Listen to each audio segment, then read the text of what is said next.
पति पत्नी की कहानी। हमारे जीवन में हर रिश्ते का एक अलग महत्व होता है। हर रिश्ते के लिए एक अलग स्थान होता है। हर रिश्ते का एक मतलब होता है और हर एक रिश्ते का एक सफ़र होता है। यह सफ़र कभी ना कभी कहीं ना कहीं ख़त्म होता है। बस एक पति पत्नी का रिश्ता ऐसा होता है जिसका ये सफ़र आखिरी सांस तक चलता है। आधुनिक विज्ञान के ज़माने में हमने बहुत ज़्यादा तरक्की कर ली, हम बहुत होशियार हो गए, लेकिन कभी कभी हमारे जैसे होशियारों को भी कुछ गंवार लोग ऐसे मिल जाते हैं जो हमें काफ़ी कुछ सिखा जाते हैं। अभी कुछ दिन पहले की ही बात है, घर के पीछे बाग में माटी डालने का और प्लांट लगाने का काम अमन और रमा इन पति पत्नी के जोड़े को दिया था।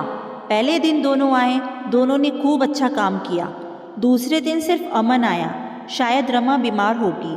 उस दिन दोपहर में मेरे साथ खाना खाने के लिए मैंने अमन को बहुत आग्रह किया। कई बार उसे कहा कि मेरे साथ खाना खा लो, लेकिन वह माना ही नहीं। वह बोला रमा नाराज़ हो जाएगी। मैं बोला अरे अमन, तुम कितना डरते हो अपनी बीवी से। वो बोला मैं नहीं डरता साहब, कदर करता हूँ उसकी, सम्मान करता हूँ उसका। मुझे उसके शब्दों पर हंसना आ गया। मैंने उससे कहा अरे क्या रखा है उसमें, ना रंग है ना रूप है, फिर क्यों इतना उसके पीछे पीछे भागता है। वह बोला कोई फ़र्क नहीं पड़ता साहब, रंग हो या ना हो, रूप हो या ना हो, लेकिन फिर भी वही मुझे जग में सबसे प्यारी लगती है। मैं बोला तू तो पूरा जोरू का गुलाम लगता है, क्या तुझे अपनी पत्नी के अलावा बाकी रिश्ते महत्वपूर्ण नहीं लगते। उसने शांति से जवाब दिया देखिए साहब, माँ बाप तो भगवान होते हैं, तो उनकी पूजा करनी चाहिए।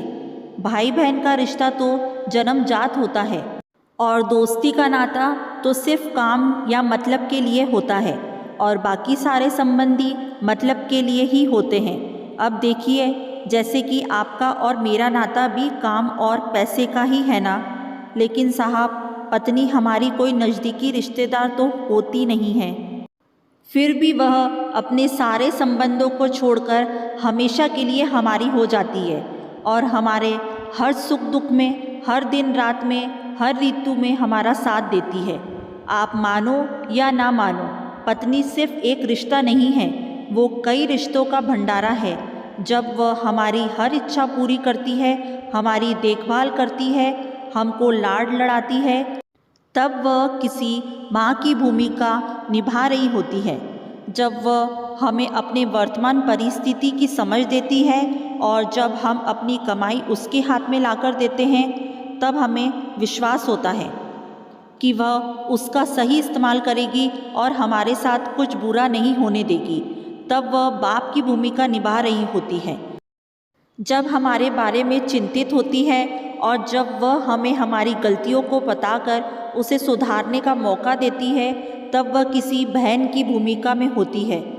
जब वह हमें अपनी नई नई इच्छाएं बताती है, हमसे किसी चीज़ की मांग करती है, नखरे करती है, रूठती है, जिद करती है, तब वह किसी बेटी जैसी होती है। जब वह हमें कुछ नया सिखाती है, हमसे झगड़ती है, तब वह किसी दोस्त की तरह होती है।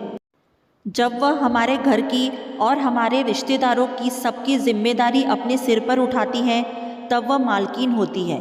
सबसे ज़रूरी, जब वह सारी दुनिया को और यहाँ तक कि अपने बच्चों को छोड़कर भी जब हमारी बाहों में आती है, तो हमारी पत्नी, प्रेमिका, हमारी जान, हमारा श्वास बनती है। अब आप ही बताइए साहब, अगर मैं उसकी इज्जत करता हूँ, उसकी कदर करता हूँ, तो क्या मैं गलत काम करता हूँ। और वैसे भी पत्नी सिर्फ अपने पति के लिए अपना घर छोड़कर अनजाने घर आती है और बाकी के रिश्ते तो परिस्थिति के हिसाब से निभा जाती है।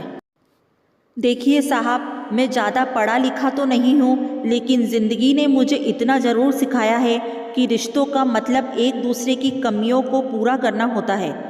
नहीं तो अगर आप बिना कमियों वाले किसी इंसान को ढूंढने बैठोगे तो ज़िंदगी भर अकेले रह जाओगे।